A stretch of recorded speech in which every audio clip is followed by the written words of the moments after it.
Like, what's the question? What question should I ask you? What are you what to answering? look for in your potential supervisor, master's thesis supervisor or PhD supervisor. Or for an internship project or anything? First should be how good of a person he is. Like a general human being. Yeah. Yeah. If he's too vindictive, you won't get a letter of recommendation, which is usually your main purpose. Vindictive means? Vindictive as in he wants to take revenge, or he just gets pissed off very easily. Like he is not supportive to you, but he's competitive He's not. with you. He doesn't have high, like good tolerance of the. He or she. Yeah. Should I use the No, no. J should have.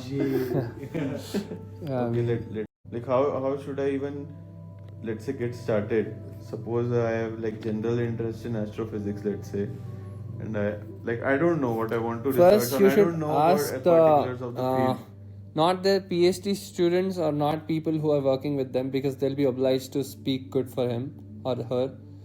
You have to ask people who have worked with him closely and then left working with him, and then so basically you find these people by talking around.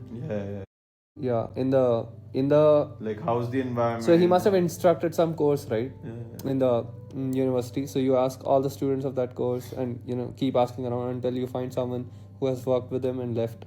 So he will be, or that person will be free to talk about him. Actually, he's no longer working. Under so the catch is he should have had worked with him closely.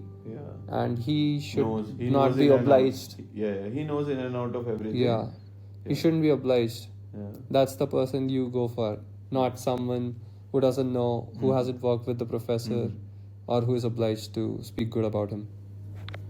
This is like, let's say, judging the person, how the person is. Yeah, you have to get an honest opinion. Because PhD students, they'll be like, they don't trust you, right? So if you're not, they don't think you're obliged to not snitch on them. So you can just bypass them and go back to the professor saying some weird thing about the PhD students, and their career will be in jeopardy. So you have to, this is the way. And the second thing is to check their research. Obviously, they'll be a good researcher if they're in the field. And usually the way is to... That's not obvious, really. Yeah, it's not obvious. But I was coming to that. There are some professors that are not, so it's a good... Not some, many. At least in India, there are many. Yeah, so you have to... I don't know want to be the percentage of sound pessimistic, but this is the truth, right?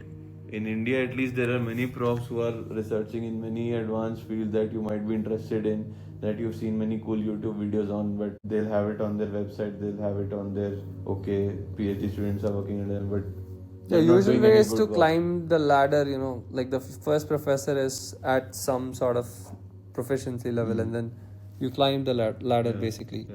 If you have a good idea of the field, let's say let's say I'm interested in astrophysics, but I don't know what project I want or what I want to work on. I'm just generally interested. Like I was generally interested in physics, so I took this course.